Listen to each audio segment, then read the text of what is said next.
제가 불과 1년, 한 1년 반 정도만 해도 제가 다른 채널 가서는 그냥 차라리 비과세 포기해라 그랬었거든요. 왜냐면 그때는 너무 복잡하고 사고 나니까. 근데 지금은 바뀌었어요. 안녕하세요. 안녕하세요. 이번에 특별 게스트로 제네시스 박님을 모셨는데요. 이번에 23년도에 진짜 변하는 세금이 많아가지고 다들 어리둥절하고 계시거든요. 네네네. 그래서 네. 이번에 특별히 또 이렇게 23년도 개정해가지고 딱 맞는 세금책을 출간해 주셔가지고 이렇게 한번 모셔봤습니다. 반갑습니다. 네, 반갑습니다. 제네시스입니다. 또 이렇게 네. 불러주셔서 고맙습니다. 네. 네, 이렇게 만나 뵙게 돼서 너무 반갑고 네. 부동산 절세 무조건 따라하기 책 요번에 이게 출간하셨는데 네. 이 책을 볼 이제 우리가 투자자이시면서 절세 책을 내신 거잖아요. 그래서 네네. 이 책을 볼 때 어떤 포인트로 보면 좋을지 잠깐 책 소개 네. 부탁드려도 될까요? 네, 사실은 이 부동산 절세 무작정 따라하기 시리즈는 제가 이제 기획은 예전부터 좀 많이 했었는데, 원래는 작년에 내려고 했었어요.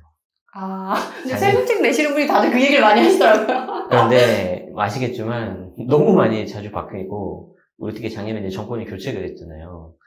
도저히 손을 못 대겠더라고요.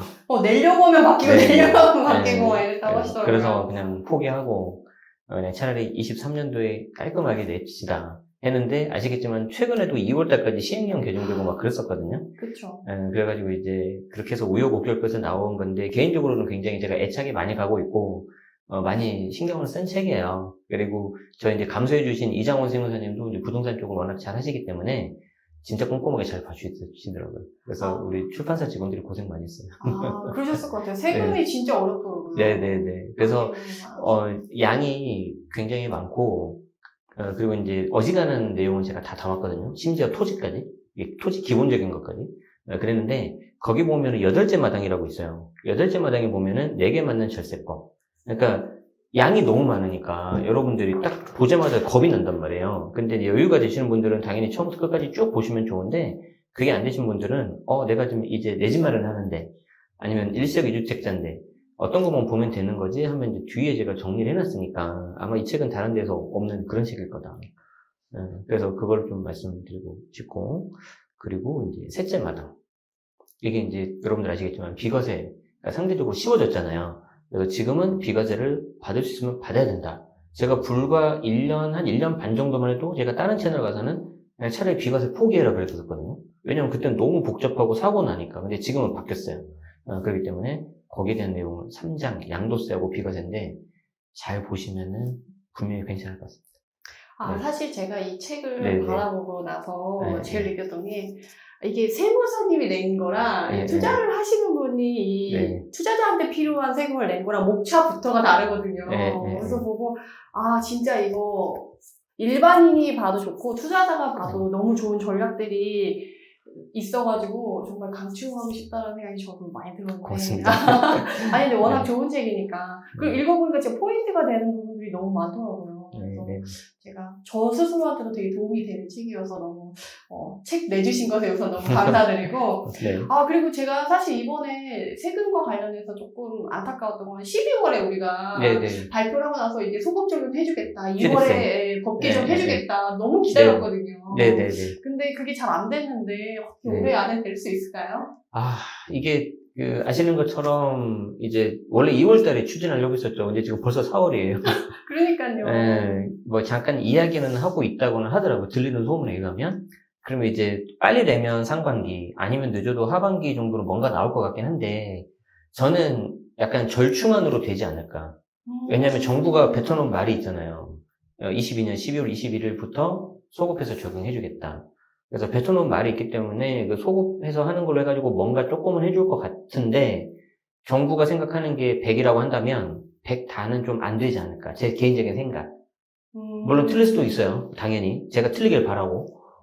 그런데 왜 그래도 하반기 정도는 조금이라도 될 것 같냐라고 생각을 하냐면, 이게 정책이잖아요. 정책이기 때문에 아무래도 정치적인 부분을 신경 안 쓸 수가 없거든요. 근데 야당 입장에서도 내년 총선이 있으니까 뭐 계속해서 반대를 하고, 또 이게 보라보는 시각이 달라서 지금 그런 거거든요. 근데 그거를 이제 무조건 이렇게 하지는 않을 것 같다, 개인적으로. 그래서 하반기 그래도 정기국회 때는 뭐 좀 나오지 않을까. 그런데 뭐 우리가 처음에 정부 발표했었던 대로 12%가 6% 되고 8%가 4% 되고 너무 좋죠. 그러긴 하는데, 그거만큼은 안 될 수도 있는 거 각오해야 되겠다. 아, 절충안이라는 건 비율이 좀 낮아지거나, 아니면 극단적으로는, 뭐, 3주택부터 내리기로 했는데, 없던 걸로 해. 뭐, 2주택까지만 해준다든지. 뭐, 아니면 3주택까지는 해주는데, 4주택 12% 이건 안 돼. 이런다든지. 아, 소급 적용은 어떻게 될까요? 소급 적용은 아까 말씀드린 것처럼, 날짜를 말을 해버렸잖아요. 그래서 날짜를 말을 해버렸기 때문에, 여당 입장하고 정부 입장에서는 그거를 바탕으로 해가지고 협상을 하겠죠. 제 생각에는. 물론 이제 뭐 제가 정책 만드는 사람이 아니니까. 근데 당연히 모르지만.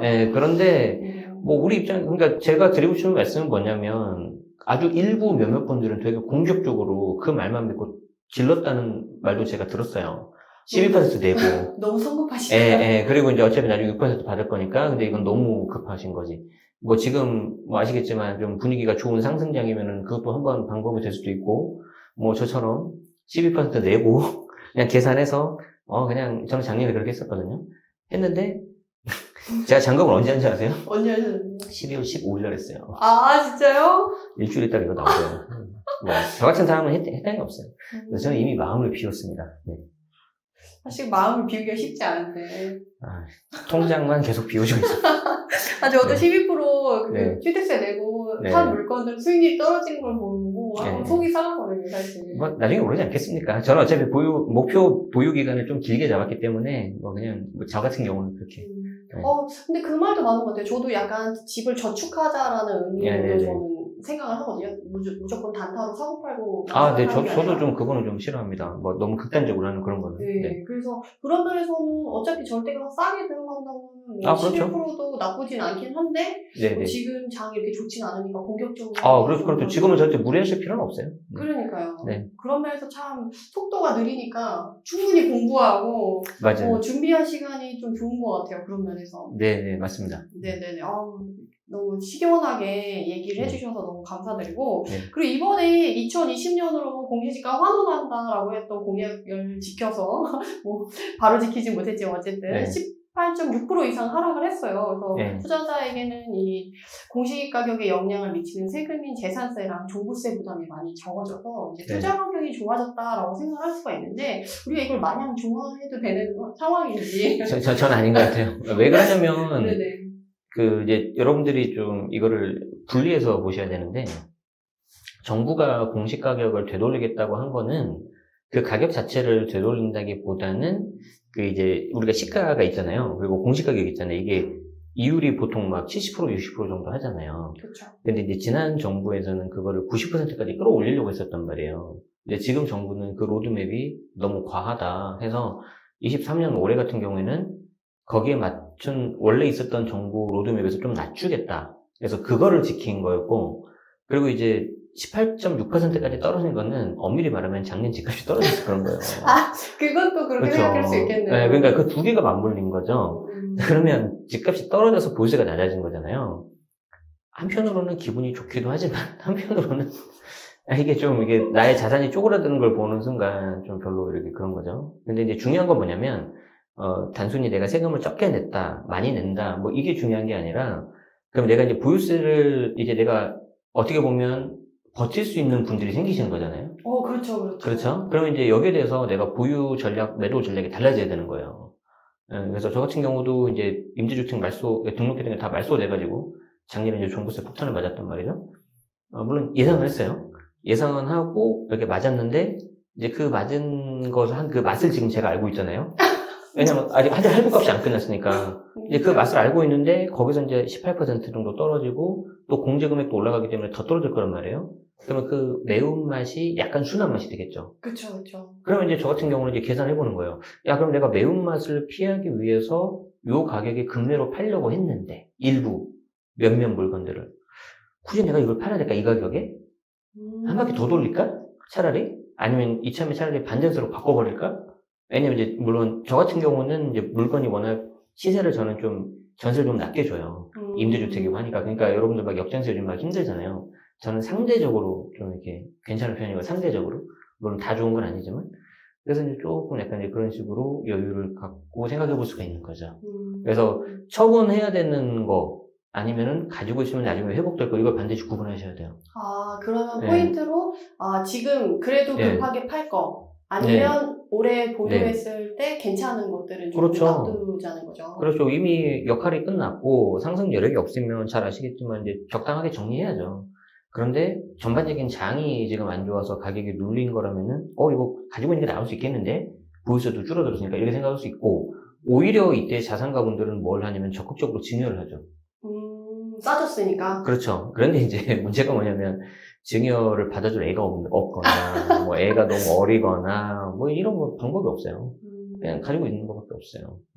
근데 솔직히 저도 종부세 폭탄을 같이 맞고 역전세를 좀 맞은 입장에서 이렇게 물건은 괜찮은데 사실 세금이 부담스러워서 빨리 팔아야 되나 고민했던 부분이 있었는데, 사실 이런 부분이 낮아져서 사실 저는 되게 반겼거든요. 진짜 매운맛으로 순한 맛으로 진짜 바뀌는 느낌이 들어서 그냥 들고 가야지 이런 생각이 좀 많이 들었는데 다시 한번 확인을 받은 것 같아요. 그런 거는 이제 좀 잘 고민해 보셔야 될 것 같아요. 그리고 요새 뭐 이 데드캣 바운스다 막 이래가지고 무조건 파야 되냐, 아니면 뭐 저점이니까 무조건 사야 되냐, 이런 분들 많았는데 이거에 따라서 조금 더 세밀하게 생각을 해보자라고 해가지고 조금 더 고민을 해보시면 너무 좋을 것 같네요. 네, 물론입니다.